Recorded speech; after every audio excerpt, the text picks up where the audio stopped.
నమస్తే, నేను మీ Lasya.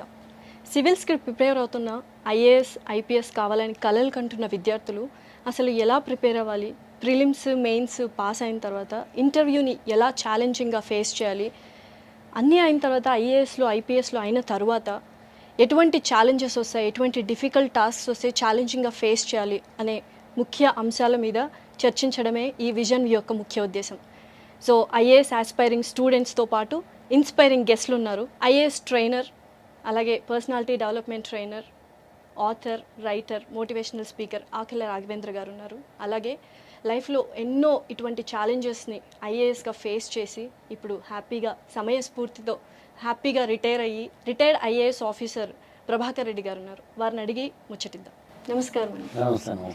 So first of all, as a motivational స్పీకర్గా అండ్ పర్సనాలిటీ డెవలప్మెంట్ ట్రైనర్గా చాలామంది ప్రిలిమ్స్ మెయిన్స్ ఇవన్నీ క్లియర్ చేస్తారు. మెయిన్ బిగ్గెస్ట్ ఛాలెంజ్ ఐఏఎస్ అవ్వడానికి అంటే ఇంటర్వ్యూ ఫేస్ చేయడమే. సో ఇంటర్వ్యూ ఫేస్ చేస్తున్నప్పుడు వాళ్ళ మైండ్ స్టేటస్ అనేది ఎలా ఉంటుంది, స్టూడెంట్స్ది ఎలా ప్రిపేర్ చేసుకొని వాళ్ళ డోర్లోకి వెళ్ళాలి, ఇంటర్వ్యూ డోర్లోకి? అంటే బేసికల్గా ఐఏఎస్ ఇంటర్వ్యూ అనేది రిజల్ట్ వచ్చిన తర్వాత, అంటే కొంచెం టైం ఫ్రేమ్లో చెప్పాలి అంటే ప్రతి ఏడాది జనవరి తర్వాత నుంచి ఎనీ టైం ఇంటర్వ్యూకి వెళ్ళడానికి రిజల్ట్స్ వస్తాయి. హార్డ్లీ ఒక 2-3 మంత్స్ టైం ఉంటుంది అనుకుంటే అప్పుడు మాత్రమే కళ్ళు తెరుస్తారు. కానీ ఐఏఎస్ ఇంటర్వ్యూ అన్నప్పుడు రాత్రికి రాత్రి మనలో మార్పులు వచ్చేది కాదు. మనం కావాలంటే ఫెయిర్ అండ్ లవ్లీ రాసుకుని వెళ్ళచ్చు, పౌడర్ రాసుకుని వెళ్ళచ్చు, కావాలంటే బెస్ట్ మేకప్ మ్యాన్ పెట్టుకుని వెళ్ళచ్చేమో తప్ప నీ పర్సనాలిటీని, నీ క్యారెక్టర్ని, నీ నేచర్ని, నీ యాటిట్యూడ్ని రాత్రికి రాత్రి బిల్డ్ చేసుకోలేవు. అందులో డే 1 నుంచి ప్రిపరేషన్ స్టార్ట్ చేసినప్పటి నుంచి కూడా సివిల్ సర్వీసెస్ ఇంటర్వ్యూలో ఎలా ఉండాలి, ఎలా కూర్చోవాలి ఇలాంటివి. కాకపోతే మీరు అడిగిన ప్రశ్నకి స్పెసిఫిక్ చెప్పాలంటే కనుక 3 పాయింట్లు చాలా ఇంపార్టెంట్. ఒకటి లాంగ్వేజ్, దాన్ని కమ్యూనికేషన్ స్కిల్స్ అంటాం. 2 బాడీ లాంగ్వేజ్, అంటే మనం ఎలా కూర్చున్నాము, ఎలా మాట్లాడుతున్నాము, లోపలికి ఎలా వెళ్ళాము, ఎంతటి స్మైలింగ్ ఫేస్ పెట్టాము, ఎలాంటి డ్రెస్ వేసుకున్నాము, ఎట్లా అడ్రస్సింగ్ చేస్తున్నాము, ఇవన్నీ. 3వది కంటెంట్. మామూలుగా కంటెంట్ ఉన్నవాడికి కట్అవుట్తో పని లేదు, కాబట్టి వీళ్ళు కంటెంట్తో కానీ లోపలికి వెళ్తే రేపొద్దున కట్అవుట్ గ్యారంటీ ఉంటుంది. సో ఈ 3 ఉన్నవాళ్ళు అంటే బేసిక్ కమ్యూనికేషన్ ఎలా చేయాలి, బాడీ లాంగ్వేజ్ని ఎలా పెట్టుకోవాలి, అదేవిధంగా కంటెంట్ని ఎలా ప్రిపేర్ అవ్వాలి, ఈ 3 తెలిసి కనుక లోపలికి వెళితే ఖచ్చితంగా సక్సెస్ఫుల్గానే బయటికి రావచ్చు. సో ప్రభాకర్ గారు ఎన్నో ఛాలెంజెస్ని ఫేస్ చేసి ఉంటారు. And once IAS IPS officers అయిన తర్వాత వాళ్ళకి వచ్చే డిఫికల్ట్ టాస్క్స్ని ఎటువంటి యాటిట్యూడ్తో ఫేస్ చేయాలి? There is nothing like attitude. Once you got into the job, you should have a positive mind. You are the last person to decide. You don't look for any other persons to guide you. For example, when you are collector of a district, you are ultimate. So your decisions make all the difference. And you have to analyze the situation, and basing on this spot, you have to take a decision. Not a decision, any decisions, more than one if necessary. Your target is you are responsible for the whatever you do, and you decide what is the best for the people, what is best for the situation, and go ahead with that. And ultimately, you leave the results. You don't bother about it, but you analyze the situation. What is the crisis? What is the problem? What is happening there? Basing on that, you decide. Your background, that is, already you are trained for crisis management. You are trained for various decision makings. So all those things come into play when you are taking a decision for a crisis management. All time, ప్రతిదీ crisis కాక్కర్లేదు. Any decision you take in the district, that is basing on your background. Your mind will work with all the details, what happened elsewhere, somebody else, what type of decision they would have taken. So all these things, they will be there. They give you the guidance to decide what to do. So ఇక్కడ already కొంతమంది students ఉన్నారు sir. So వాళ్ళకి కొన్ని doubts ఉన్నాయి about IAS preparation కావచ్చు, తర్వాత వచ్చే tasks కావచ్చు, వారిని అడిగి తెలుసుకుందాం. So students, hello, hi. So ఇంకా క్వశ్చన్స్ స్టార్ట్ చేస్తారా? మీకున్న డౌట్స్ అన్నీ. సో ఐఏఎస్ ట్రైనర్ ఉన్నారు, ఐఏఎస్ ఆఫీసర్ ఉన్నారు. So shoot out some questions to guess. Before you ask a question, I will ask a question. so that you will be comfortable. What is today's date? What is its significance? None of you? What there is nothing wrong. I will tell you why. You should, as an IAS or a civil service aspirant, should always try to learn. Your mind is learning from everything and everywhere. So learning is very important. నేర్చుకోవాలి ప్రతి దాంట్లో. ఇప్పుడు ఇక్కడ కూర్చున్నారు, బోకి ఎలా ఉంది, ఆయన ఎలా ఉన్నారు, నేను ఎలా ఉన్నాను, కెమెరా ఎలా ఉంది, వీళ్ళు ఏం చేస్తున్నారు. You should try to learn from everything. 21st September, 21st March are equinoxes. Am I right? అది తెలుసు కదా. జాగ్రఫీలో మీరు చదివి ఉంటారు కదా. No, it is not geography, it is not nothing to do with anything.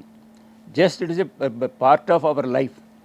On 21st September, it is winter equinox, and at 21st March, summer. Our equinox means on that day, both the day and night are same. Okay? So this is nothing big deal. Should I get a question on that or not అనేది కాదు. You must be inquisitive. So our inquisitive nature will take you to IAS, take you to civil services. So always try to learn from everything. ఇక్కడ చిన్న point కూడా add చేయాలనుకుంటున్నాను. ఇప్పుడు మీకు basic knowledge civil services preparation కోసం వచ్చేది basic books నుంచి. అది మీరు ఎకనామిక్స్ అయినా, జాగ్రఫీ అయినా, ఇండియన్ కాన్స్టిట్యూషన్ అయినా, ఇంకొకటైనా, కేవలం పుస్తకాలు మాత్రమే చదివి, మార్కుల కోసం మాత్రమే చదివి, రూమ్లో కూర్చున్న మీరు అంతవరకు మాత్రమే పరిమితం అయిపోతే ఇంక ఏ ఎగ్జామినేషన్లో అయినా పాస్ అవ్వచ్చేమో తెలియదు, కానీ సివిల్ సర్వీసెస్లో మాత్రం అవరు. అందులో చదివిన దాన్ని లైఫ్కి అప్లై చేసి, ఈయన సార్ చెప్పినట్టుగా ఒళ్ళంతా కళ్ళు పెట్టుకుని ఎవ్రీ మినిట్ మన లెర్నింగ్ పొజిషన్లో కనుక ఉంటే, మీరు నిజంగా ఇంటర్వ్యూ హాల్లోకి వెళ్ళినప్పుడు కూడా ఆ రోజు డేట్ని బట్టి ఇవాడేంటి సిగ్నిఫికెన్స్ అని అడిగినప్పుడు అప్పటికప్పుడు మీరు బెత్తరపోయి తత్తరపాటు పడాల్సిన అవసరం ఉండదు. This is simple equation. Yeah, ఇప్పుడు క్వశ్చన్స్ అడగండి. నేను బిఫోర్ దట్ అనదర్ క్వశ్చన్. ఇప్పుడు ఐఎమ్ నాట్, మా క్వశ్చన్స్ కాదు. ఇప్పుడు సార్ వాళ్ళు మాట్లాడుతూ, లాస్ట్ టైం మాట్లాడుతూ ఇంటర్వ్యూ అన్నారు కదా. It is not interview, it is personality test. So they are going to test your personality, they are not going to take your interview. The basic concept ఏంటంటే, you have already pass through preliminaries, you have already pass through mains, and they are not going to test you anything more. They will want to test you whether you are fit to be a civil servant are not. ఇంతవరకు నీ background, academic excellence, academic outstanding brilliance అవన్నీ టెస్ట్లు అయిపోయినాయి. కాబట్టి ఇంటర్వ్యూలో వాళ్ళు ఏమీ టెస్ట్లు చేసేది ఉండదు అక్కడ. They just watch you. That is a personality test. Don't think that it is interview. Keep on thinking that it is a personality test. Then you mold yourself to become a civil servant. ఆ personality మీరు develop చేసుకోవాలి. Okay. Next questions. Hello sir, myself Saubhagya.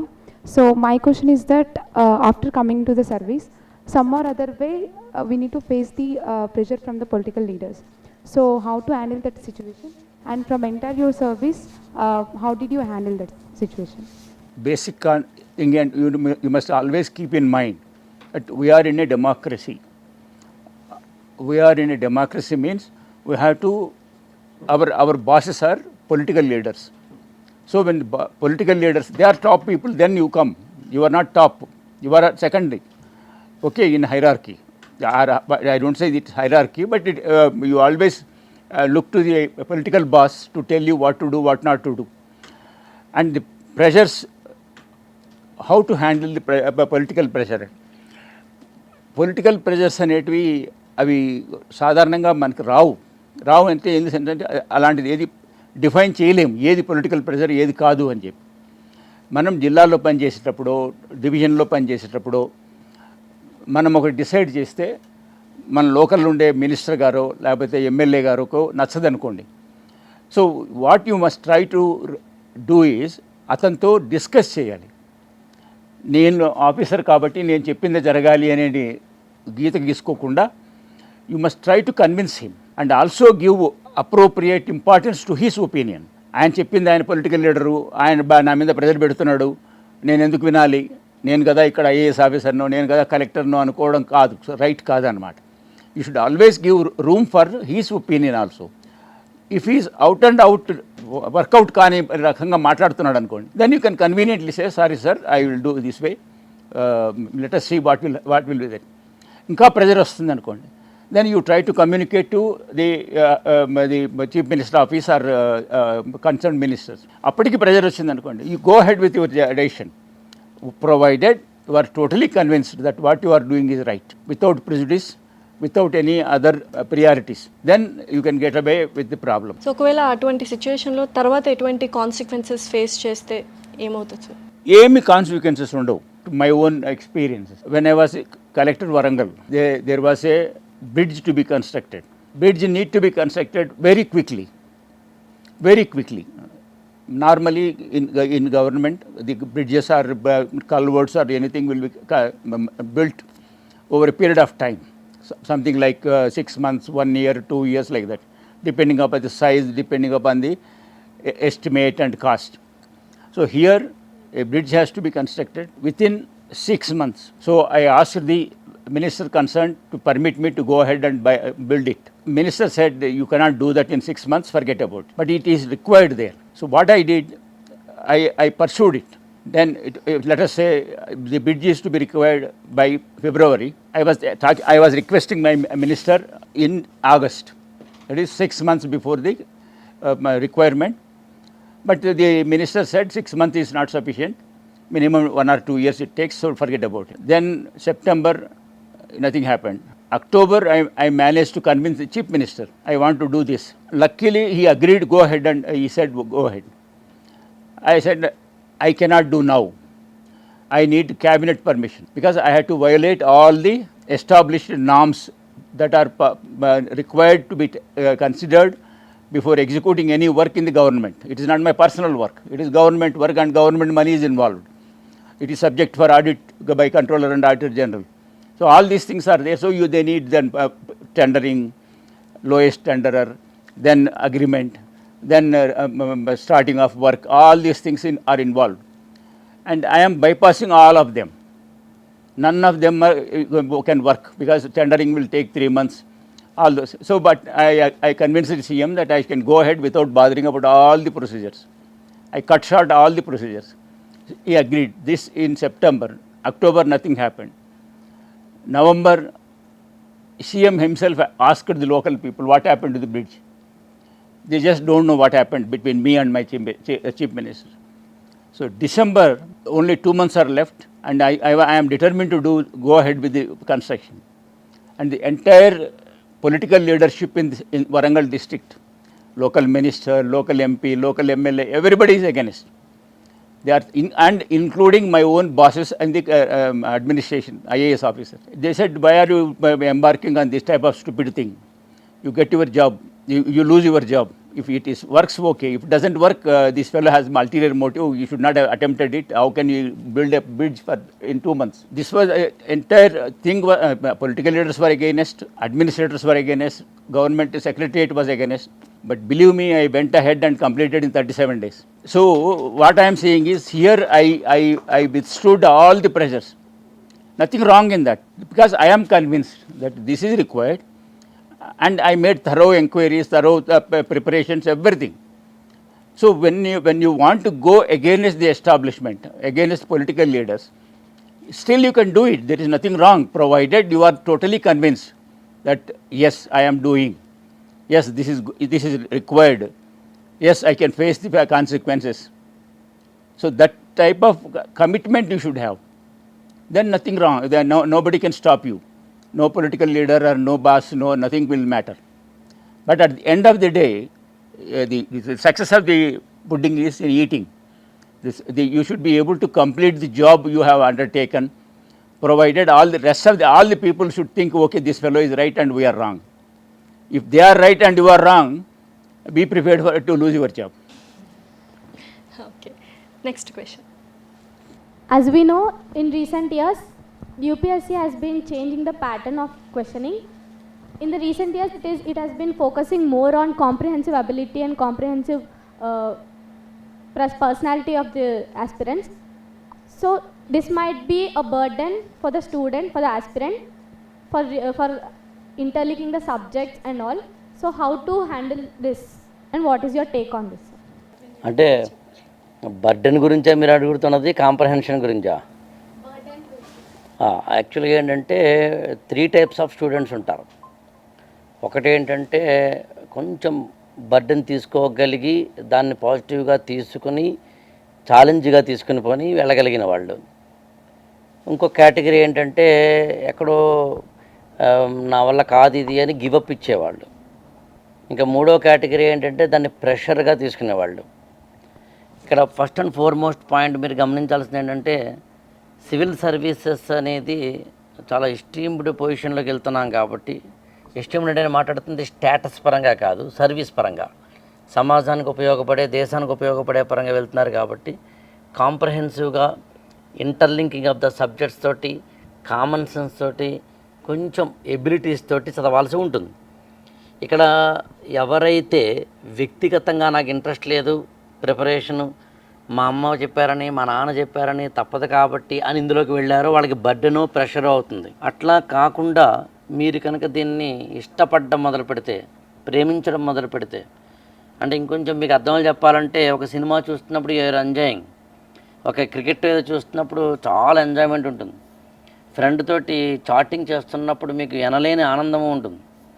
So ఇవన్నీ ఆనందాలు ఇస్తున్నప్పుడు చాలా సింపుల్గా చెప్పాలి అంటే ఇవాళ మన ఈ డిస్కషన్ స్టార్ట్ చేసినట్టుగా ఈక్వినాక్స్ లేకపోతే ఇంకొకటి మీరు తెలుసుకునే కొద్దీ ఆనందాన్ని, ఎంజాయ్మెంట్ని, లెర్నింగ్ని ఒక జాయ్ఫుల్ ఆర్ట్గా చేసుకున్నప్పుడు ఏమవుతుందంటే బర్డెన్ ఉండదు. అందులో నేను ఫస్ట్ అండ్ ఫార్మోస్ట్ చెప్పేది ఏంటంటే యూ లవ్, మీరు ఏదైతే చదువుతున్నారో దాన్ని ప్రేమించండి. తరువాత కొంచెం ఆర్గనైజ్డ్గా ప్రిపేర్ అవ్వండి. టైం టేబుల్ అనొచ్చు, ఇప్పుడు అందరూ చెప్పడానికి టైం ఉండకపోవచ్చు కానీ టైం టేబుల్ అనొచ్చు, షెడ్యూలింగ్ అనొచ్చు, ఏం చదవాలో ఏం చదవకూడదో తెలుసుకోవడం అనొచ్చు, ఇట్లాంటివన్నీ. ఇవి కాకుండా వాకింగ్ కానీ, మెడిటేషన్ కానీ, చిన్నవి ఏవైతే ఉంటాయో మనం ఎనర్జీని తెచ్చుకొని ఇంకొంచెం ఇంకా ఫ్రాంక్గా చెప్పాలంటే ఫిజికల్ ఎనర్జీ కూడా, జంక్ ఫుడ్లు ఎక్కువ తింటూ ఎనర్జీని వేస్ట్ చేసుకుని అలా కాకుండా, సో అటు తిరిగి యు ఆర్ అంటే నీ లైఫ్కి నువ్వే హీరో, నువ్వే హీరోయిన్, నువ్వే విలను కూడా. సో అందుకని you make it or break it. ఇక్కడ సబ్జెక్ట్ని ప్రేమించగలిగి, స్టడీస్ని ప్రేమించగలిగి, మీ ప్రిపరేషన్లో సైంటిఫిక్ టెంపర్మెంట్లోకి వెళ్ళగలిగి, కొంచెం పర్సనల్ డిసిప్లిన్, సెల్ఫ్ డిసిప్లిన్ లాంటివి ఉండగలిగితే బర్డెన్ అనేది ఉండే అవకాశం లేదు. ప్రెషర్ ఎప్పుడు అవ్వదు, ప్లెజర్ అవుతుంది తప్ప. అది మీ చేతిలోనే ఉందని మాత్రమే కొంచెం, అఫ్కోర్స్ దట్ డజంట్ మీన్ మీరు అందరనే కాదు, మాలాంటి మెంటర్ అంటారా, లేకపోతే పెద్దవాళ్ళ సూచనలు అంటారా, లేదా కాలేజ్ నుంచి లెక్చరర్స్ నుంచి తీసుకునే ఇన్పుట్స్ అంటారా, అవన్నీ ఎక్స్టర్నల్గా ఎన్ని ఉన్నా అల్టిమేట్గా నీ యొక్క ఇది. ఇప్పుడు ఉదాహరణకి చిన్న ఎగ్జాంపుల్ చెప్పి కన్క్లూడ్ చేస్తాను. మీరు ఎల్లుండి సినిమాకి వెళ్ళాలనుకున్నారు అనుకోండి, ఏదో మంచి సినిమా హీరో ఏదో రిలీజ్ అవుతుంది వెళ్ళాలనుకున్నారు అనుకోండి, మీరు ఖచ్చితంగా ముందే ప్లాన్ చేసుకుంటారు, టికెట్ బుక్ చేసుకుంటారు, అబ్బో చాలా చేస్తారు యాక్చువల్గా. ఆఫ్టర్ ఆల్ ఒక 2.5 గంటల సినిమాకే మీరు ఎంత ప్లానెడ్గా ఉంటే ఎంటైర్ మీ లైఫ్ యొక్క కెరీర్కి ఎంత ప్లానెడ్గా ఉండాలి, ఎంత రెస్పాన్సిబుల్గా ఉండాలి. Simple logic. సో ఇప్పుడు మనం క్వశ్చన్ అడగచ్చు సార్, వీళ్ళు ఏ కేటగిరీ ఆఫ్ స్టూడెంట్స్, ఇప్పుడు 3 కేటగిరీస్ చెప్పారు కదా, మీరు ఏ కేటగిరీ మరి? పేరెంట్స్ కోసం చదువుతున్నారా, మీరు అవ్వాలని చదువుతున్నారు? సూపర్, ప్యాషన్తో చదువుతున్నారు. Super.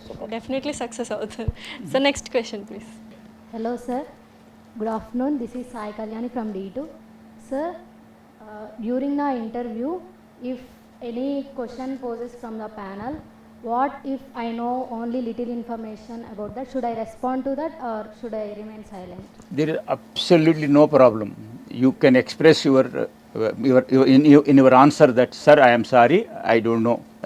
That is most welcome. It is accepted. Nobody says you are not the God to know everything. Keep it in mind that నేను ఆన్సర్ చేయకపోతే ఏమైపోతుందో, అది ఇంటర్వ్యూ పోతుందేమో. They expect you to be bold enough to accept that you don't know the answer. దానికోసం round beat తప్పు చెప్పేసి మా answer తప్పు చెప్పి వాళ్ళు మనకన్నా చాలా తెలిసిన వాళ్ళు కదా, వాళ్ళందరికీ నాలెడ్జ్ ఉండేవాళ్ళు కాబట్టి వాళ్ళని మనం హుడ్వింగ్ చేయలేం. కాబట్టి accept the that sir I'm sorry I don't know, then they will go to the next question. No, if you try to show that you know it, they will catch you very easily. They are all experts, they are knowledgeable people, so they will catch you, and once they catch you, you are at loss. So don't go to that level. Nothing wrong. Remember that everybody need not know everything. So కొంత little information ఉన్న క్వశ్చన్కి సంబంధించి ఆ little As far as information this much I know, sir, and beyond that I don't know. Okay. ఇంకొకటి ఏంటంటే మనం ఎప్పుడైతే తెలియని దాన్ని తెలియదని ఒప్పుకోకుండా మనం ఇంకోటి ఏదో చెప్పడానికి ప్రయత్నిస్తే అది పర్సనాలిటీ ఫ్లాగానే చూస్తాం. మామూలు మన నిత్య జీవితంలో కూడా అంతే, తెలిస్తే తెలిసింది చెప్పాలి, అది లేదు. రెండు, తెలియంది నువ్వు ఎంత బ్రేవ్గా, ఎంత స్మైలింగ్ ఫేస్తో, ఎంత ఇంటిగ్రిటీతో, హానెస్టీతోటి నువ్వు నిలబడ్డావు అన్నది అసలైన కీలకం. కాబట్టి తెలియని క్వశ్చన్స్ రావడం నిజానికి బ్లెస్సింగ్ ఇన్ డిస్గేజ్. తంతే బూర్ల బొట్లో పడ్డట్టుగా అన్నీ తెలిస్తే ప్రమాదం. యాక్చువల్గా ఒకటో రెండు తెలియకపోతే తెలియందా నువ్వు ఎంత స్మైలింగ్ తోటి ఫేస్ చేస్తున్నావు అన్నది కూడా నీ యొక్క పర్సనాలిటీ బయటపడుతుంది. మనం అనుకున్నాం కదా, ఇట్ ఇస్ నాట్ ఇంటర్వ్యూ. ఇంటర్వ్యూలో మీరు ఆన్సర్లు చెప్పాలి, మేము క్వశ్చన్ ఇస్తామని కాదు. How you react, how you answer, how you conduct అని చెప్పారు కదా, అట్లా అది చూస్తారు కానీ మీ ఆన్సర్లు కాదు. So next question. Hello sir, my self Varun.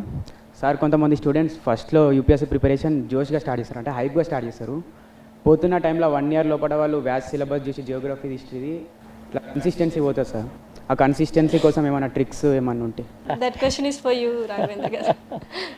యాక్చువల్గా అంటే వెరీ బేసిక్ పాయింట్ ఒకటి చెప్తాను. ఐఏఎస్ అయితే ఈ ప్రపంచంలో ఎవరికి లాభం? నువ్వు ఐఏఎస్ అయితే నీకే లాభం, అవ్వకపోతే ఎవరికి నష్టం? నీకే నష్టం.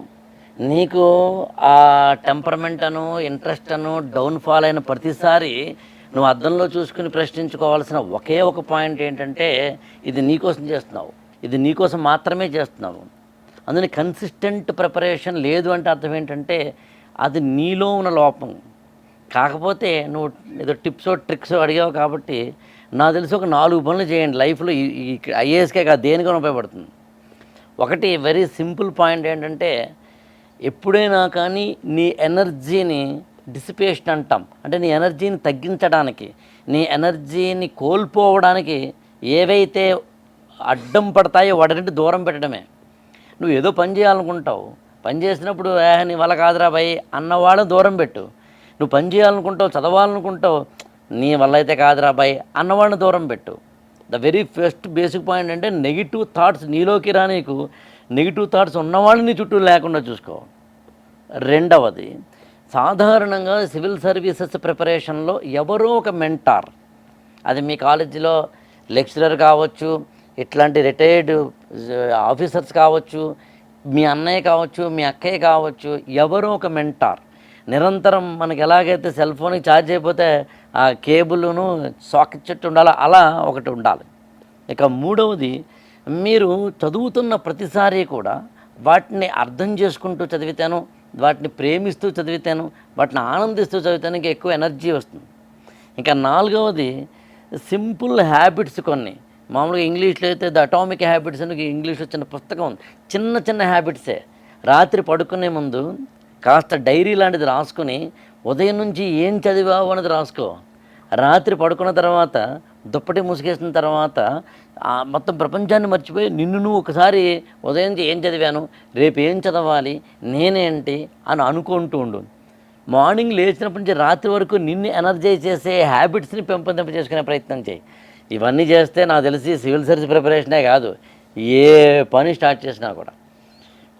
నేనైతే ఇంకోటి అంటే లీడర్షిప్ క్వాలిటీస్ ఉన్నవాళ్ళు, అంటే కొంచెం మనకు అర్థం చెప్పాలంటే కొంచెం జీవితంలో ఎదగాలి అనే కోరిక ఉన్నవాళ్ళు ఇప్పుడు కూడా లెస్ ఎనర్జీతో ఉండరు.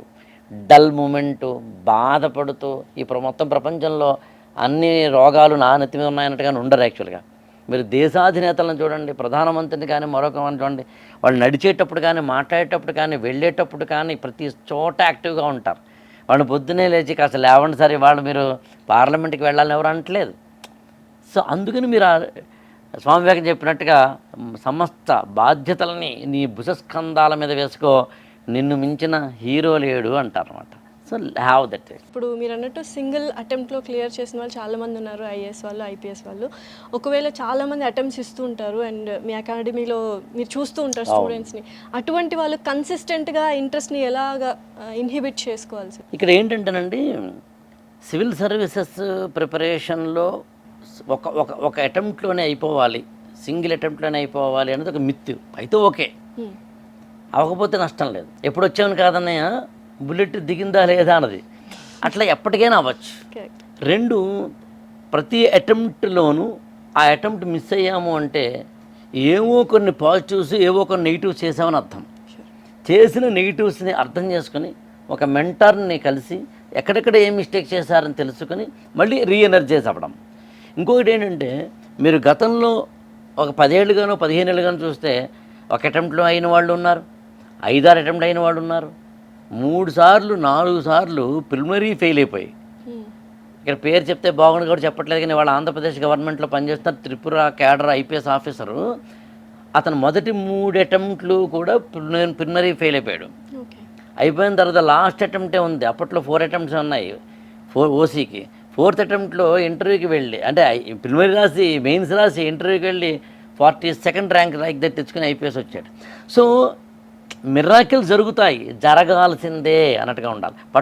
పట్టరాదు, పట్టిన విడువరాదు, పట్టిన పట్టు విడువట కన్నా అన్నట్టుగా వేమన చెప్తాడు. ఒకసారి అనుకుంటే నా మాట నేనే విన్నబ్బా అనుకోగలగాలి. సరే, ఈ మధ్యలో సెట్ బ్యాక్స్ ఉంటాయి, కింద పడుతూ ఉంటాం. అప్పుడే కదా ఇన్స్పిరేషను, మోటివేషను, ఏదో ఒకటి తెలుసుకోగలగడము. ఓ అరుణిమ సిన్హా గురించో మరో గురించో చదివితేనో, ఒక రాణి రుద్రమదేవో లేదా ఝాన్సీ లక్ష్మీబాయిని చదివితేనో, లేదా కొన్ని 100 సార్లు ఫెయిల్ అయ్యి తర్వాత సక్సెస్ అయిన ఐన్స్టీన్ లాంటి వాళ్ళని చదివితేనో మళ్ళీ ఎనర్జీ చదువుతాం. సో అది అవ్వాల్సిందే కూడా. సో ఫస్ట్ అయితే మిరాకిల్స్ జరుగుతాయని నమ్మాలి, first task. Okay, next question.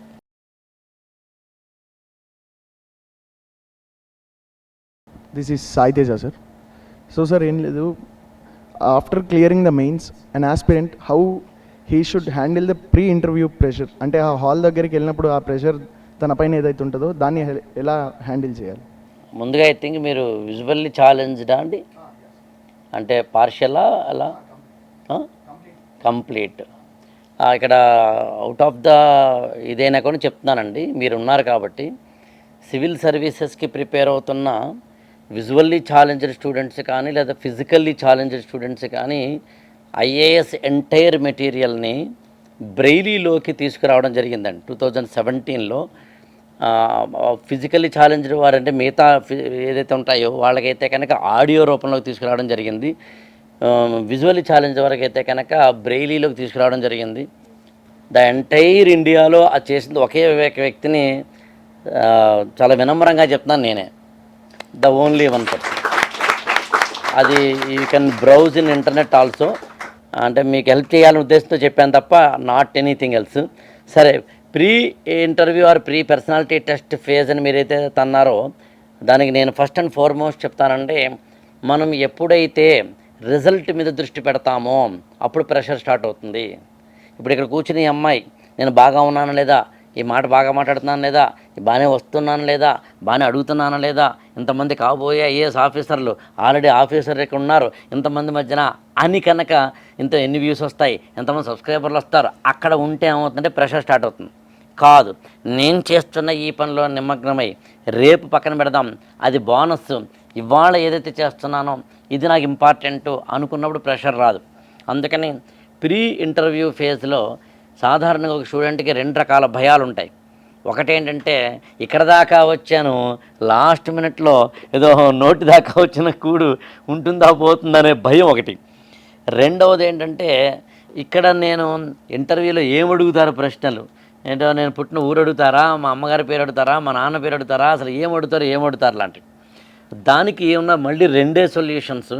Solution number 1 ఏంటంటే, మీ యొక్క డీటెయిల్డ్ అప్లికేషన్ ఫామ్ అంటాం, అంటే డాఫ్ని కనుక బాగా ప్రిపేర్ అయ్యి మెంటార్స్ను లేకపోతే మాక్ ఇంటర్వ్యూస్ను అటెండ్ అవుతూ కూల్ మైండెడ్నెస్ని పెంచుకుంటూ ప్రెషర్ని తగ్గించుకుంటూ అంటే ఇంకా చెప్పాలంటే కంగారు పడిపోయి హడావుడి పడిపోయి ఇలాంటివి చేయకుండా, ఒకవేళ నిజంగా ఇప్పటి నుంచే ఎవరైనా స్టూడెంట్స్కి కంగారు, ఆదుర్ద, ఆతృత, యాంగ్జైయస్నెస్, లేకపోతే ఏదో అయిపోతుందని ఇలాంటి ఉంటే ఇప్పటి నుంచే ప్లీజ్ కన్సల్ట్ అంటే తత్సంబంధమైన వారిని కలిసే ప్రయత్నం చేయండి. ఎప్పుడైనా కావాలంటే ఆఫ్ ద రికార్డ్ చెప్పే ప్రయత్నం చేస్తాను, ఎవరిని కన్సల్ట్ అయితే, ఎలాంటి వాళ్ళని కన్సల్ట్ అయితే బెస్ట్ అన్నది.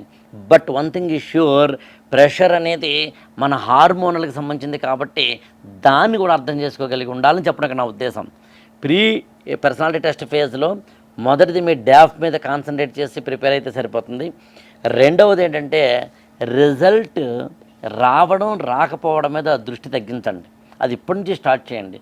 బాగా కష్టపడితే రిజల్ట్ అనేది బోనస్. కష్టపడితే ఐఏఎస్ వస్తే ఓకే, రాకపోయినా కూడా జీవితం ఉంది. ఐఏఎస్ అనేది ఒక మాధ్యమం మాత్రమే. ఈ దేశానికి సేవ చేసేందుకు నేను చేస్తున్నాను. ఇది నిజంగా వస్తే well and good, I'm so lucky. రాకపోయినా కూడా లక్కీయే అనుకోగలిగి ఉండాలి. ఆ మెంటల్ యాటిట్యూడ్ని, కొద్దిగా బ్రాడ్ మైండెడ్నెస్ని పెంపొందింప చేసుకునే ప్రయత్నం చేయండి. కోర్స్ ప్రాక్టికల్గా ప్రీ ఇంటర్వ్యూ ఫేజెస్లో మాలాంటి వాళ్ళని ఎలాగో మార్కుల రూపంలో ఇంకొక రూపంలో ట్రైనింగ్ ఇస్తుంటాం కాబట్టి we can deal there. Next question. Hello sir, this is Joycey from D2. Sir, what are the strategies that to be followed by an aspirant? చాలా సింపుల్ అండి. ఏం చదవాలో తెలియాలి, సిలబస్ మీద కంప్లీట్ అవగాహన ఉండాలి. మీరు కొంచెం క్లోజ్గా చూస్తే సిలబస్ మీద కంప్లీట్ అవగాహన అంటే వరల్డ్ హిస్టరీ ఉందండి.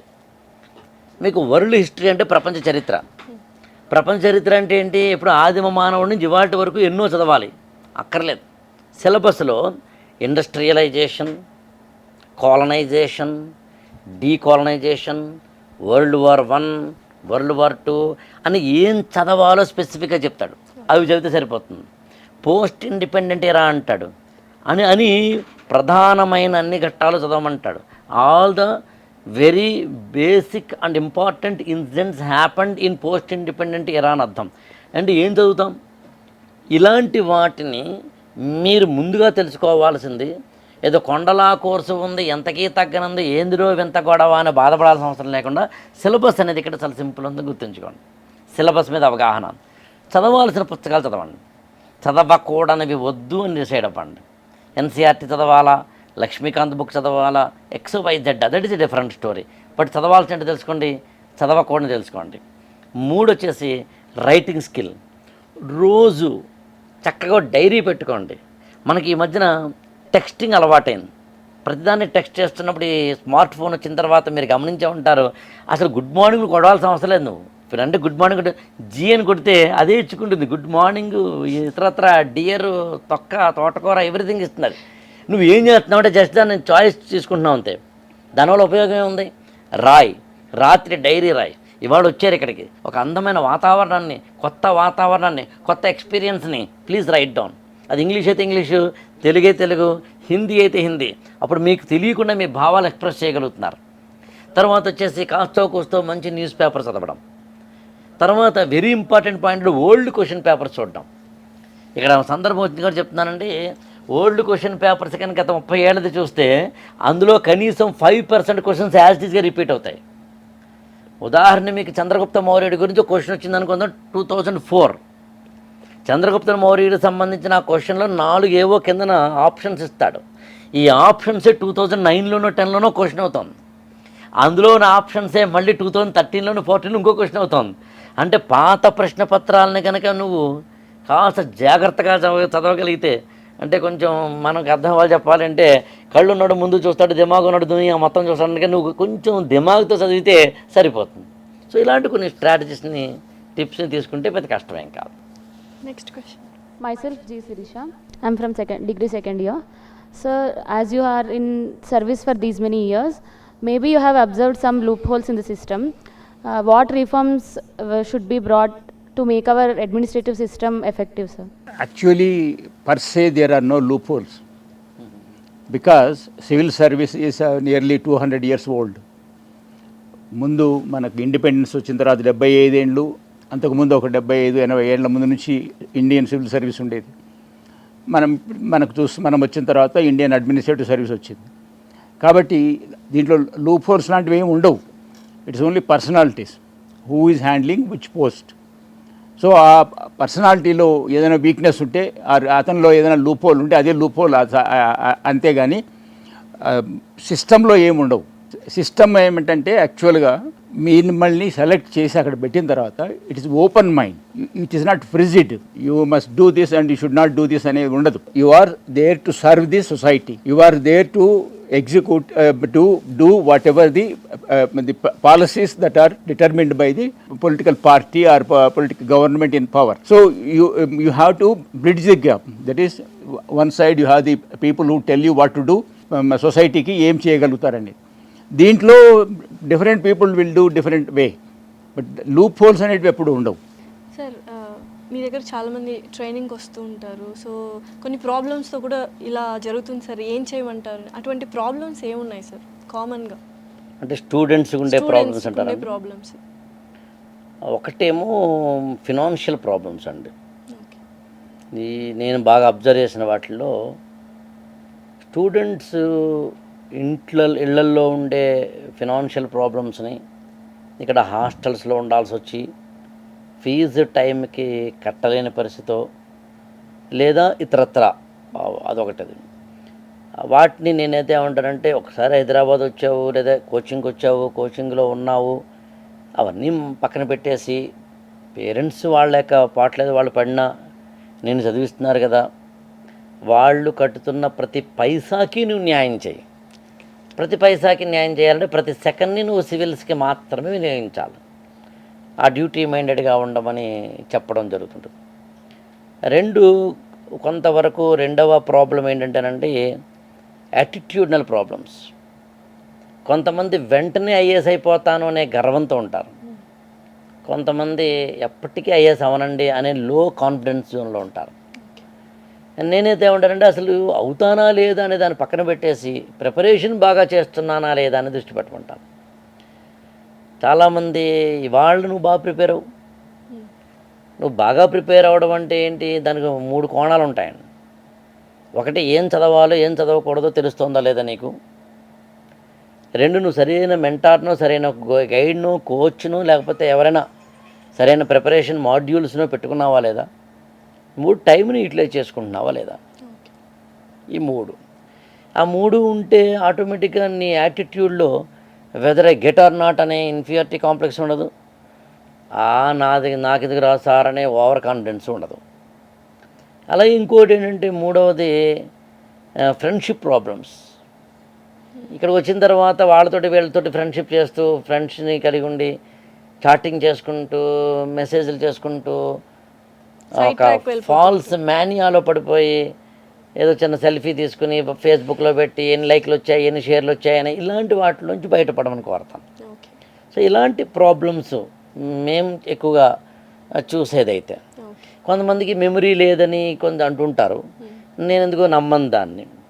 నీ ఇల్లు నువ్వు గుర్తుంచుకున్నప్పుడు, నీ సినిమా హీరో యొక్క సినిమాలని గుర్తున్నప్పుడు, నీ ఫ్రెండ్స్ యొక్క ఫోన్ నెంబర్లో అయితే ఫేస్లో గుర్తున్నప్పుడు ఇది గుర్తుండకపోవడం అంటూ ఉండదు. కొంత ఏమైనా లిటిల్ బిట్ ప్రాబ్లమ్స్ ఉంటాయి కానీ ఇట్ ఇస్ డిఫరెంట్ స్టోరీ యాక్చువల్గా. అట్లా. Okay sir. So next question. My self Dikshita, I'm from degree second year. అంటే చాలామంది స్టూడెంట్ తెలుగు బ్యాక్గ్రౌండ్ నుంచి కూడా వస్తారు కదా, తెలుగు మీడియం. వాళ్ళకి ఇలా ఇంగ్లీష్ అంత అంటే మాట్లాడనీకే రాదు కదా, వాళ్ళు అంటే it is necessary to speak in English in personality test. ఒక మాటలో చెప్పాలి అంటే, తెలుగు మీడియం స్టూడెంట్స్ ఇంతకు ముందండి, ఈవెన్ మీరు ప్రిపేర్ అయినప్పుడు లేదా నేను ప్రిపేర్ అయినప్పుడు లేదా ఒక 10 ఏళ్ల కిందట ఖచ్చితంగా తెలుగు మీడియం స్టూడెంట్స్కి చాలా ప్రాబ్లమ్స్ ఉండేవి. తెలుగు మీడియంలో బుక్స్ దొరికేవి కావు, ఉన్న ఓన్లీ తెలుగు అకాడమీ పుస్తకాలు మాత్రమే, or Ambedkar open university books మాత్రమే. ఇవాళ యు నేమ్ ఇట్ అండి, ఇంగ్లీష్లో మీరు ఎథిక్స్కి సంబంధించి రాయ్ చౌదరి సుబ్బారావు అనే బుక్ ఉందండి, ఇంత లావు బుక్, యాటిజ్గా తెలుగులో ఉంది. పోస్ట్ ఇండిపెండెన్స్కి ఇంత లావు బుక్ అండి, యాటిజ్గా తెలుగులో ఉంది. లక్ష్మీకాంత్ గారు ఆయనే ఇంగ్లీష్లోను ఆయనే తెలుగులో రాశారు పాలిటిక్. మనకి భగవద్గీత, ఖురాను, బైబిల్ ఎలాగో ఆ పుస్తకాలు అలాగా. ఇవాళ తెలుగులో పుస్తకాలు లేకపోవడం అంటూ లేదు, మెటీరియల్ కొరత లేదు. అందులో తెలుగు మీడియం పిల్లలకి మెటీరియల్ అనే ప్రాబ్లం కానీ మెటీరియల్ సంబంధించి కానీ లేనే లేదు. ఇక 2, లాంగ్వేజ్ సంబంధించి మీరు తెలుగు మీడియంలో మెయిన్స్ ఎగ్జామ్ రాసి ఇంటర్వ్యూ హాల్లోకి వెళ్ళినప్పుడు మీరు తెలుగులోనే ఐఏఎస్ ఇంటర్వ్యూ చేయొచ్చు. బోర్డు మెంబర్స్ ఇలా కూర్చుని ఉంటారు, ఒక ఇంటర్ప్రిటర్ కూర్చుని ఉంటారు. మీరు తెలుగులో మాట్లాడుతూ ఉంటే ఇంటర్ప్రిటర్ దాన్ని ఇంగ్లీష్లోకి ట్రాన్స్లేట్ చేసి బోర్డు మెంబర్ చెప్తారు.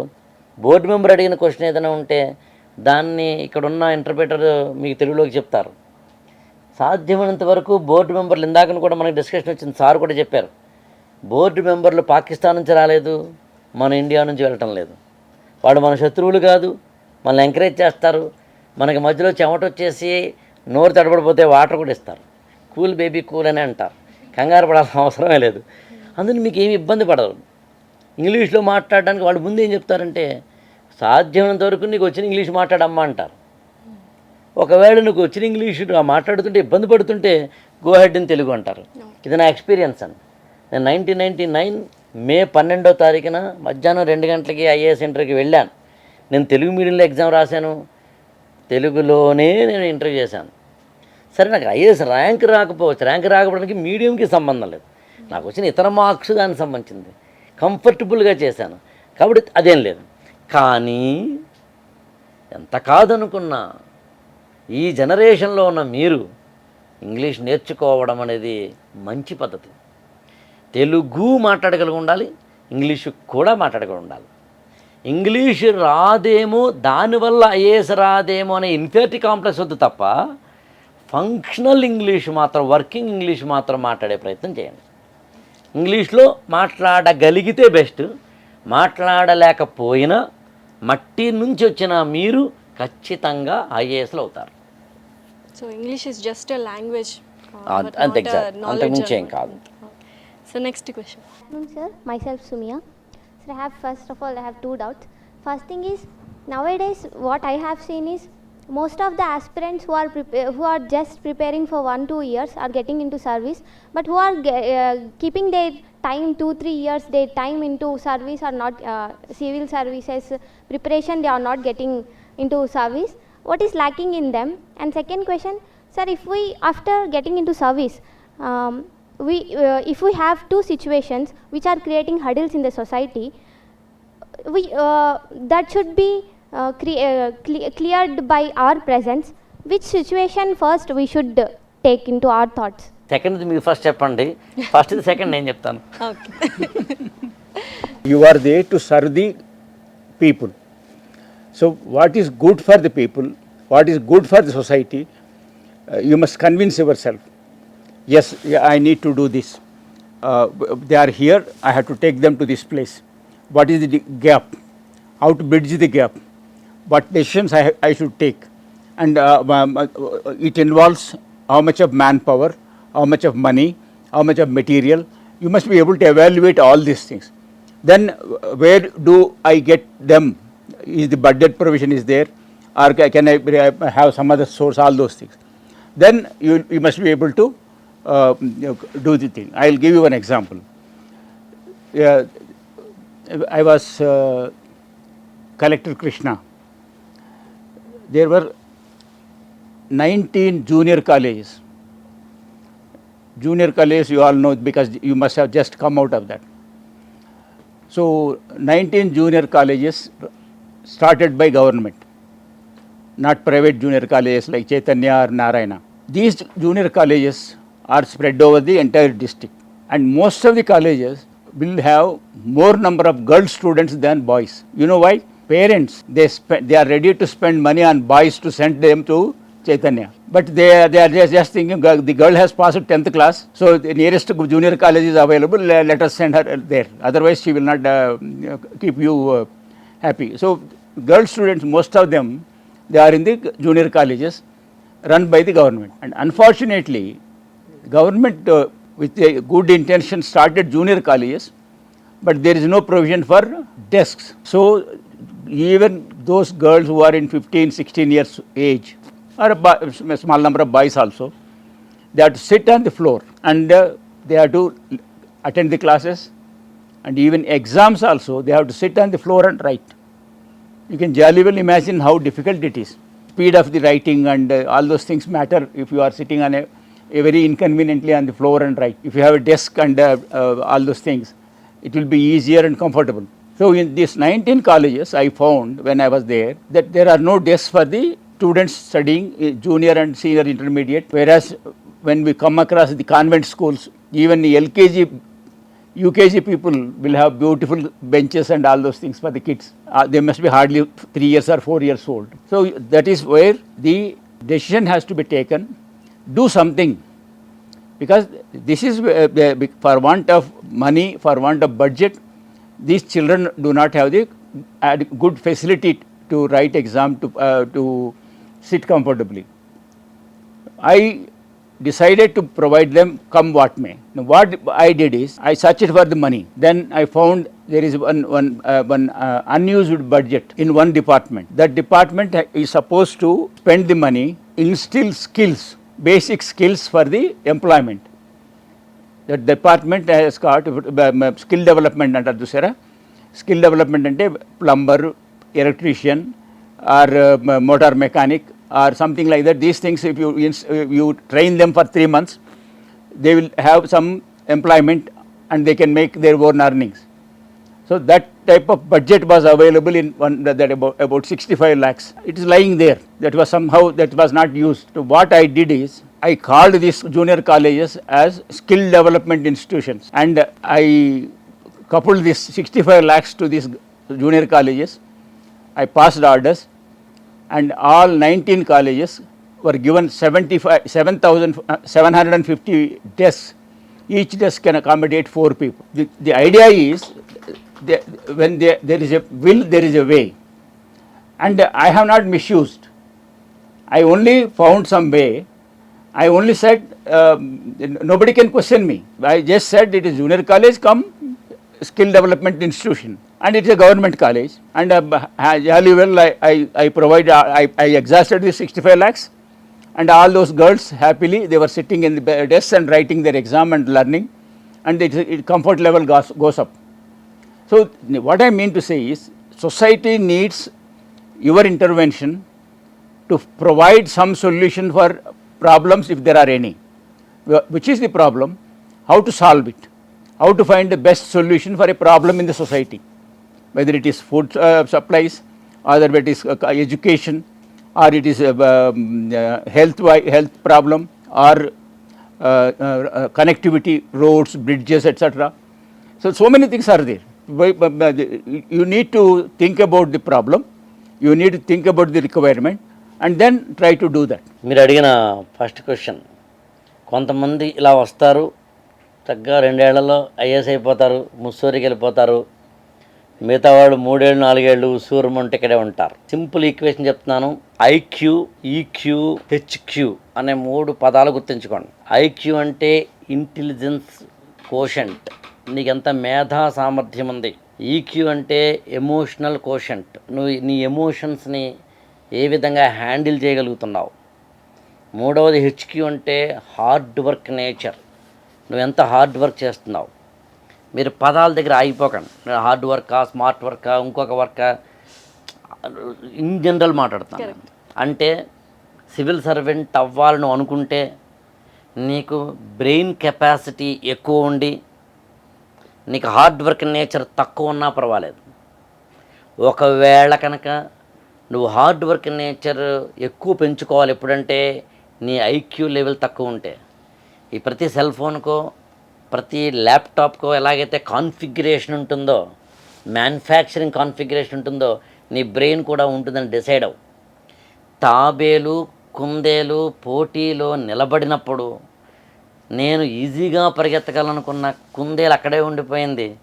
తన యొక్క పరిమితుల్ని అర్థం చేసుకున్న తాబేలు నేను మెల్లగా నడుస్తానమ్మా అని వెంటనే స్టార్ట్ చేసింది. అందుకని నీ యొక్క ఇంటెలిజెన్స్ కోషెంట్ ఏంటో తెలుసుకో. యావరేజా, బిలో యావరేజా, హైయర్ యావరేజా, హయ్యరా, హయ్యెస్టా, నీ ఓపిక. అది కావాలంటే మీకు తెలిసిన ఫ్యాకల్టీను, మెంటార్ను కలవండి, వాళ్ళు మీకు చెబుతారు.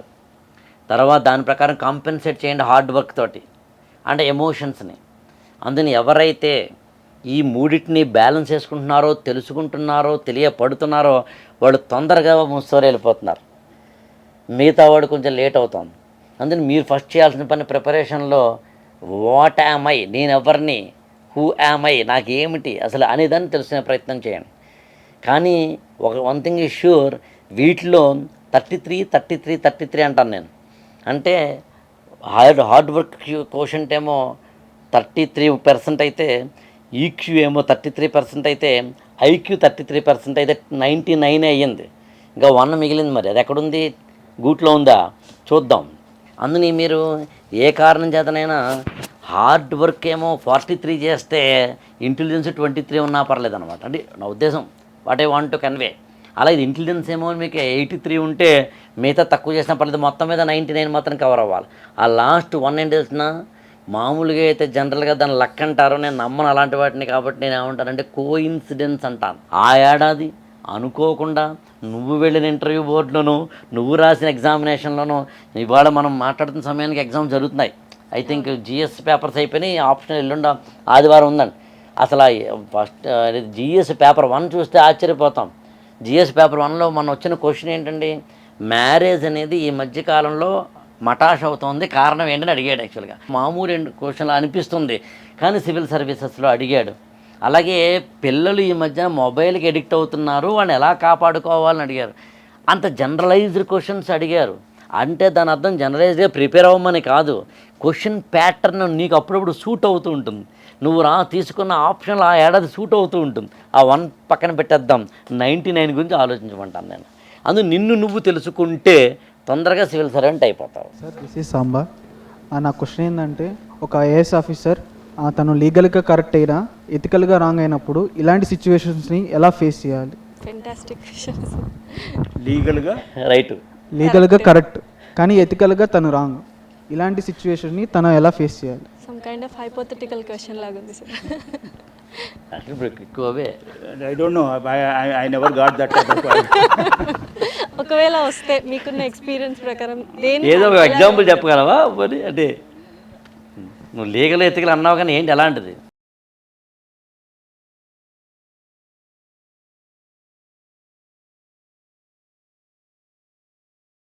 లీగల్గా రైట్ ఉన్నంత వరకు నేను నోబడి కెన్ టచ్ యూ. ఎథికల్గా రాంగ్ ఉంటే కూడా దట్ ఈస్ యువర్ కాన్షియస్నెస్, నీ అంతరాత్మకి అది ఎథికల్, ప్రాక్టికల్గా లీగల్. ఇక్కడ చిన్న ఎగ్జాంపుల్, అంటే జస్ట్ ర్యాండమ్గా నాకు గుర్తొచ్చింది చెప్తున్నాను. మనం కాళేశ్వరం ప్రాజెక్ట్ కానీ, పోలవరం ప్రాజెక్ట్ కానీ, ఇలాంటి ప్రాజెక్టులు కడుతున్నప్పుడు, లేదా రోడ్డు వైడనింగ్ జరుగుతున్నప్పుడు లీగల్గా ఏమో అక్కడ ఉన్న వాళ్ళని వెకేట్ చేయించేందుకు హక్కు ఉంటుంది. కానీ వాళ్ళకి అదే టైంలో ఇమ్మీడియట్గా ఇంకొక చోట వాళ్ళకి ఇవ్వలేకపోతుంది గవర్నమెంట్. ఎందుకంటే కాంపెన్సేషన్ ఇవ్వడం takes too much of time, లేదా అట్లీస్ట్ నీ చేతిలో ఉండదు. You are competent authority to vacate only, దానికి మళ్ళీ కంపెన్సేషన్ అథారిటీ వేరు ఉండొచ్చు. అక్కడ ఎథికల్గా ఎక్కడో అనిపిస్తుంటుంది. అట్లాంటివి ఎప్పుడైనా జరిగినప్పుడు, ఈవెన్ ఏదైనా స్లమ్స్ సంబంధించింది, ఇంకో సంబంధించిందో, అక్కడ ఆల్రెడీ 20 ఏళ్ళుగా 15 ఏళ్ళుగా ఉంటారు వాళ్ళు. లీగల్గా వాళ్ళకు ఉండకూడదు నిజానికి, కానీ ఆ పేదవాళ్ళకి ఎలా కంపెన్సేట్ చేయాలి ఇలాంటివి వచ్చినప్పుడు. నాకు తెలిసి మీ అనుభవం నుంచి చెప్పచ్చు అనుకున్నది ఏంటంటే, లీగల్ ఎథికల్ అనే రెండింటి మధ్యన కాన్ఫ్లిక్ట్ వచ్చినప్పుడు, అకార్డింగ్ టు ఎథిక్స్ లాంటి వాటిలో అరిస్టాటిల్ లాంటి వాళ్ళు చెప్పేది ఏంటంటే, లీగల్ ప్రొసీజర్నేమో on paper for government rules చేయాలి. ఎథికల్ ప్రొసీజర్నేమో నీ యొక్క గుడ్ విల్నో ఇతరతర వాటినో తీసుకుంటూ చేయాలి. ఇక్కడ నేను పర్మిషన్ ఇస్తే 2 ఎగ్జాంపుల్ చెప్తాను. మళ్ళీ వ్యక్తి పేరు చెప్పకూడదు. రాజమండ్రి అర్బన్ ఎస్పీగా పనిచేసిన ఒక అబ్బాయి ఉన్నారు. యాక్చువల్లీ ఆయన గుంటూరు నుంచి వెళ్ళారు, ఇప్పుడు ప్రస్తుతం ఢిల్లీలో పనిచేస్తున్నారు, ఐపీఎస్ ఆఫీసర్. ఆయనకు ఒకసారి రాజమండ్రికి సంబంధించి లోకల్గా ఉండే బిచ్చగాళ్ళు ఎవరైతే ఉంటారో వాళ్ళకి సంబంధించి ఒక ప్రాజెక్ట్ చేపట్టారు. నిజానికి వాళ్ళందరూ ప్రొహిబిషన్ ప్రకారం, ఇంకో దాని ప్రకారం వాళ్ళందరికీ ఎన్ని రకాలైన రూల్స్ రెగ్యులేషన్స్ పెట్టినా వాళ్ళ జీవనాధారం మాత్రం అదే. అప్పుడు ఏం చేశారంటే, స్థానికంగా ఉన్న రోటరీ క్లబ్ తోటి టైఅప్ అయ్యి, ముందు రోటరీ క్లబ్ వాళ్ళని వీళ్ళందరికీ ట్రైనింగ్ కానీ మరొకటి కానీ ఇస్తారని హామీ ఇచ్చిన తర్వాత, ఎందుకంటే గవర్నమెంట్ దగ్గర ఫండ్ ఉండదు. నా పాయింట్ మీరు క్యాచ్ చేశారనుకుంటా. అంటే లీగల్ ప్రకారమేమో నువ్వు ఈ పని చెయ్యొద్దు అన్నారు, ఎథికల్ ప్రకారమేమో రోటరీ క్లబ్ తోటి టైఅప్ అయి చేశారు. యాక్చువల్గా బహుశా అంటే బోత్ నువ్వు గెలవాలి, సమాజాన్ని గెలిపించాలి సో అన్నట్టు mutual win win situation. Win win situation యాక్చువల్గా. సో అలాంటివి అక్కడ మన కామన్ సెన్స్ మనం చెయ్యాలి అనేది యాక్చువల్గా. సో ఇలాగా అన్నట్టు లీగల్గా కరెక్టే, ఎథికల్గా రాంగ్ అయినప్పుడు ఆ పర్సన్ ఎవరైతే ఉన్నారో ఐఏఎస్ ఆఫీసర్ కావచ్చు, ఐపీఎస్ ఆఫీసర్ కావచ్చు, మెంటల్ ఎబిలిటీ ఎలా పెంచుకోవాలి, మెంటల్ స్ట్రెంగ్త్ ఎలా ఉండాలి తనది? అంటే ఒకటండి, ఇందాక సార్ చెప్పినట్టుగా సివిల్ సర్వీసెస్లోకి ఆల్రెడీ వెళ్ళిన తర్వాత వాళ్ళకి ఇవ్వబడిన ట్రైనింగు, అప్పటికే చదివిన పుస్తకాలు లేదా ఇతర ఎగ్జామ్స్ రాసిన దాంట్లో నుంచి వచ్చేస్తారు. అంటే వెరీ పిటిబుల్ థింగ్. 1-2 సందర్భాల్లో మనకి ఆఫీసర్ అయిన తర్వాత కూడా సూసైడ్ చేసుకున్న వారు 1-2 సందర్భాలు అయితే మనం చూసాం, కర్ణాటకలో కానీ ఇంకో చోట కానీ. దట్ ఈస్ అదే ఒకసారి పక్కన పెడితే తప్ప బేసికల్గా మాత్రం ఆ ఎబిలిటీ వస్తుందండి. అంటే అక్కడ హ్యుమానిటేరియన్ టచ్ ఉంటే ఆటోమేటిక్గా ఇవన్నీ వచ్చేస్తాయి. సో ఇక్కడ సివిల్ సర్వీసెస్ ప్రిపేర్ అవుతున్న వాళ్ళు మీరు ఎన్ని గంటలు చదువుతారు రోజుకి? 28 గంటలు అనుకుంటా. సార్ యూజువల్గా ఎందుకు సార్ ఈ క్వశ్చన్ అనేది వస్తుంది? సివిల్ సర్వీసెస్కి ప్రిపేర్ అవ్వాలి అంటే చాలామంది అనే మాటలు రోజుకి ఒక 12 నుంచి 13 గంటలు మనం చదవాలి అని. అది ఎంతవరకు కరెక్ట్? ఆ క్వశ్చన్ అసలు వ్యాలిడేనా? ఇక్కడ చాలా క్విక్గా ఒక సూత్రం చెప్తాను.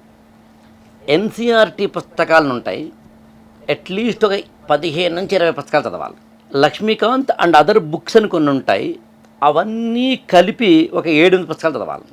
వీటిని కాకుండా కరెంట్ అఫైర్స్ చదవాలి. వీటిని కాకుండా రిమోట్ కంటెంట్ అంటే గవర్నమెంట్ రిపోర్ట్స్ ద్వారా కానీ ఇతరతర వార్త కానీ.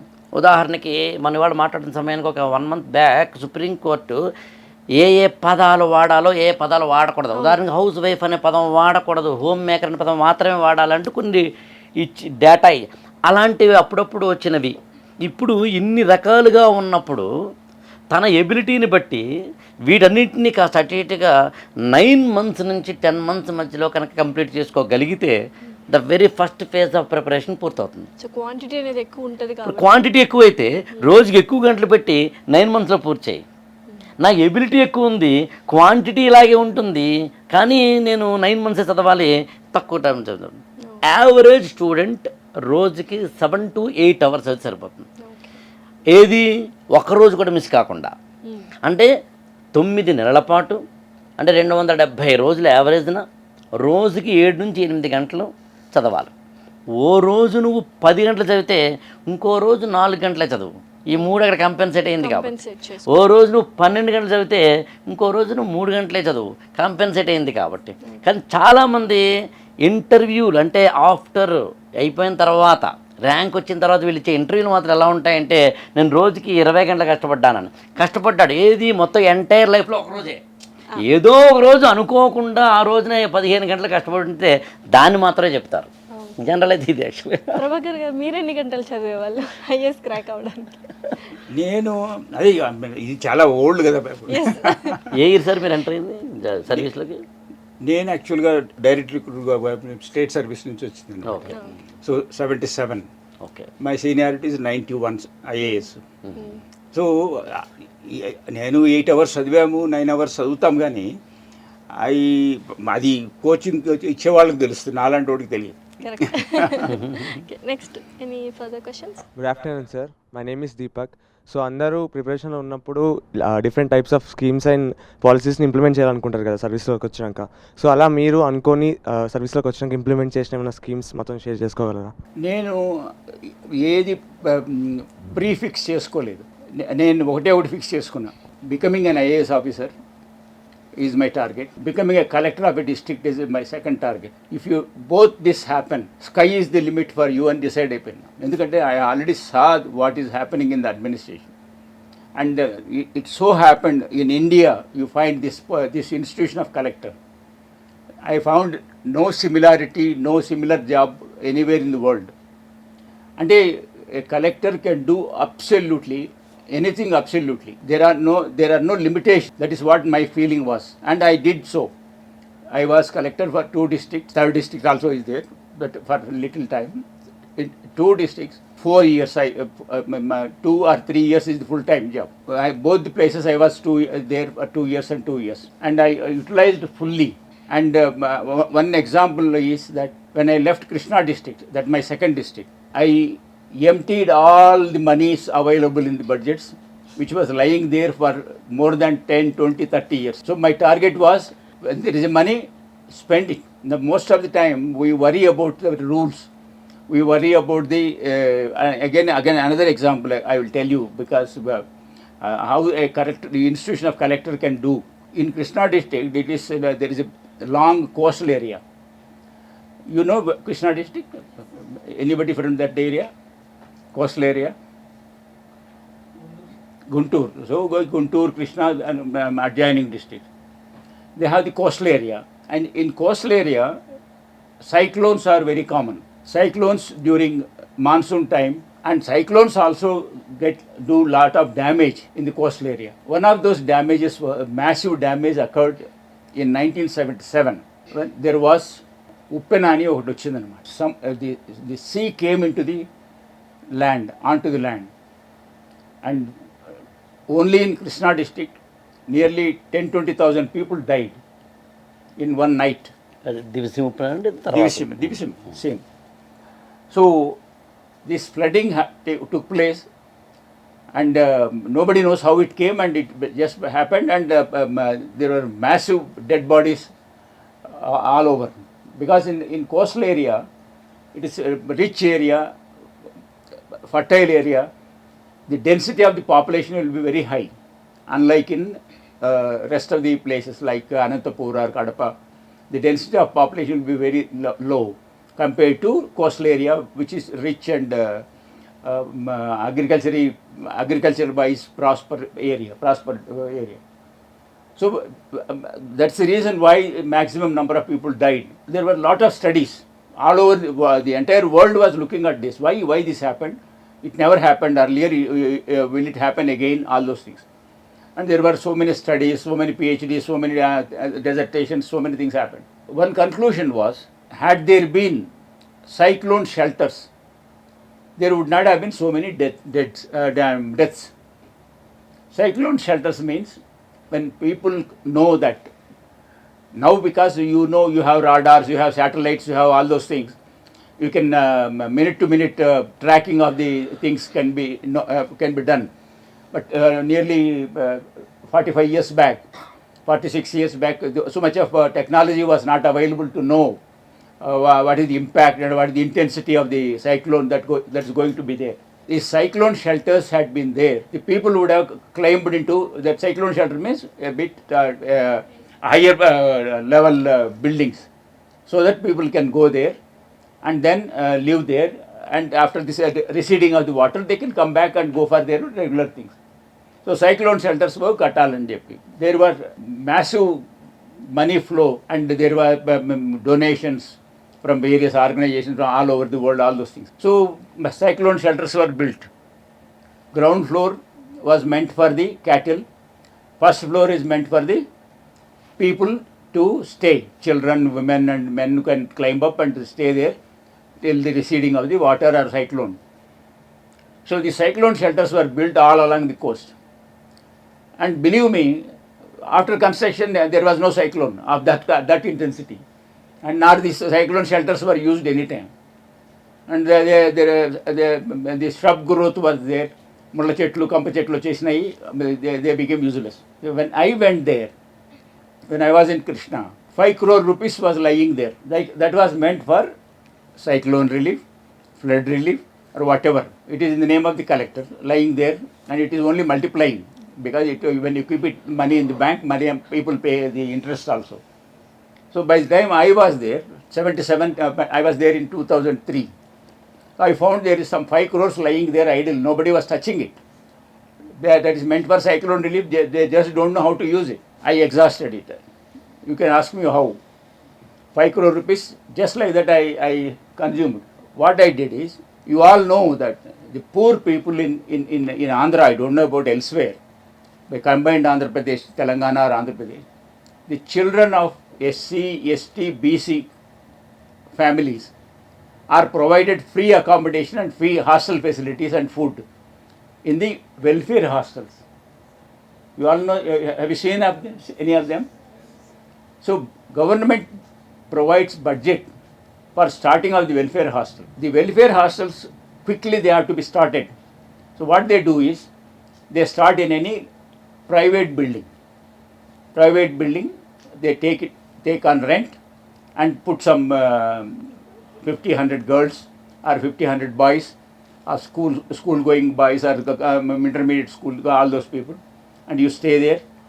We cook food and serve you and go to your college and come back and stay here. Unfortunately, none of these buildings which are taken on rent to accommodate the welfare the poor people do not have provision for bath, do not have provision for toilets, because nobody builds a house for 100 people or 50 people to have toilets, and they just, the building is there, and the officer goes and takes it on rent and starts one welfare house. So I found that this is very inhuman, very bad, and so many, and more particularly the girls, adolescent girls studying in 10th class or intermediate, they will not have good place to take bath, to go to toilet, all those things. So what I did is, to make the long story short, with this 5 crore rupees, I built social welfare hostels in coastal area. And you know what, I justified it, because you have to justify. You just cannot go and pay money, spend money and go away. That is government money, public money. I need to give the reasons why, what I did and how I substantiate it. What I said is, coastal area, welfare hostel, oblique, cyclone shelter. That is the order I passed on paper. I am building cyclone shelters, oblique, welfare hostels with this money, which is meant for cyclone relief. And also justified that during cyclones, earlier it was found that there was no place for the people to climb up and stay. Now this is the place where they can climb up and stay safe till the receding of the cyclone. When cyclone comes, the children will be sent home and the hostel will be available for the cyclone shelter. This is justification on paper, but it never happened. But I did it, and 5 crores is exhausted, and now each of the hostels is accommodating 100 boys or girls with 10 bathrooms, 10 toilets, with beautiful dining hall, and each room accommodating 8 boys and or girls, and all the facilities, you name it. They have overhead tank, they have running water, they have every damn thing, which the children can comfortably stay and concentrate on their studies. So what I mean to say is, you have to have the will, you have to be having some justification and do good for the people. ఇందాక మీరు అడిగిన legal ఎథికల్కి best example ఇది. Definitely correct. ఆ దివిసీమ ఉప్పెన అంటారు దాన్ని, యాక్చువల్గా చాలా ఆంధ్రప్రదేశ్లో వచ్చింది 1977 నవంబర్ 19 అని. ఉంటుంది ఎక్కువ మ్యాక్సిమం కేసులో ఆ మెంటల్ ప్రెషర్ని ఎట్లా హ్యాండిల్ చేసిండ్రు, మళ్ళీ మెంటల్ ప్రెషర్ హ్యాండిల్ చేయడానికి ఏమేమి చేశారు, మళ్ళీ మాతో ఒక చిన్న ఎక్స్పీరియన్స్ షేర్ చేయండి sir. I don't know, maybe my birth or maybe my background, I never had mental pressure. I was very cool, and for that I'll give an example. Normally, in any officer's room, people have to send their slip first, and then he will keep and say that, oh, you send Lasya, you send Rajendra, or you send. That is how they decide to go. Until then, people are supposed to wait. And throughout my career, I never had that habit. Nobody need to send me slips. My last posting was with the Chief Minister of AP, and even then I never had the slipping, somebody sending. Anybody can walk in and walk out. They can talk to me, and they can sit there and do it. That is how I maintained, and I never had pressure. But because you asked, I'll give you one. Sometimes it happened. In 2002, 2001, when I was Collector Warangal, the Naxalite movement was very, very, very high. Very active Naxalites were there, and so many encounters, this, that, and Warangal was the top in the list. Karimnagar and Warangal, you must have heard about it. So there was one incident in that 5 or 6 Naxal sympathizers were encounter. They were killed in the night. Next day evening, the local Naxalite leader, he came onto the TV and said, collector has not condemned it, so we want to kill the collector. And this was, in those days, Gemini TV was there, some ET was there. So throughout the state, everywhere, everybody was there. He was keeping one AK-47, and he was telling, we are going to kill the collector shortly. And there is no wonder, it's not blind or threat. Everybody was worried because the Naxalite movement was very high. Possibility is there for the killing. And adding to that, prior to my taking over Warangal, the collector was, they attempted on, they fired at the collector's car, my predecessor's car. They emptied 80 rounds on his car. He was just saved. మనమంతా ఇప్పుడు మరి కొత్త కొత్త కార్లన్నీ వచ్చినాయి, పాత కాలంలో ambassador car ఉండేది. So that ambassador car saved him. Otherwise, there was an IFS, Forest Service officer, collector, is the driver and the feather. The ambassador car saved the situation. I got a briefing afterward. They emptied 80 rounds on the car, and the only damage was the driver's thigh. The bullet went through the driver, and he did not stop the vehicle, fortunately. He kept pressed, and for another half kilometer it went. So that is how the situation was in Warangal. So everybody thought I am game now, so they will kill me. And I got, it was somewhere around 7 o'clock in the evening, and it was menacingly, they are showing it on TV, that collector will be killed, we are going to kill him. And I started getting phone calls. You please don't meet anybody, you close the doors. And believe me, one MLA who is a minister today, he comes and tells me next day morning, sir, you get a transfer and go away, don't stay here. But don't wait for 15 days. ఇప్పుడు చెప్తే మీరు భయపడిపోయినారు అనుకుంటారు, 15 days తర్వాత వెళ్ళండి ఇలా. So on that day night for 2-3 hours I had some thing, that feeling what you said, I am now target for the Naxalite. Next day morning, I just wiped it off. I said, if they kill, let them kill me, no problem. And I told my young gunmen who are, see, in Warangal, I used to have 6 people with AK-47s guarding my life round the clock, 24 hours, 8 plus 8 plus 8 hours, they change. And all the 8 time, they will be guarding me. They are guarding the collector, that nobody can come nearer to me and touch me. They will have all AK-47s. And there is a gunman next to me with his automatic machine gun. He is a very young boy, he was hardly 25. So I told him, when they attack me, don't open fire. If you open fire, you also get killed. I am prepared to get killed because I am collector, but you are a young man guarding me, you don't get killed. So that was what I said in the night. But next day morning, nothing. I was as cool as it is, and I continued there for next 2 years. No, that was hardly for a few hours. Except that type of 1 or 2 incidents, I never felt anything. As I said, maybe my brought up or maybe my disposition, I never worried. And believe me, I went to so many interior places unarmed, because when we go there, they attack the people to snatch away the guns. ఈ fire arms కోసమని attack చేస్తారు. So when I went to interior places next 2 years.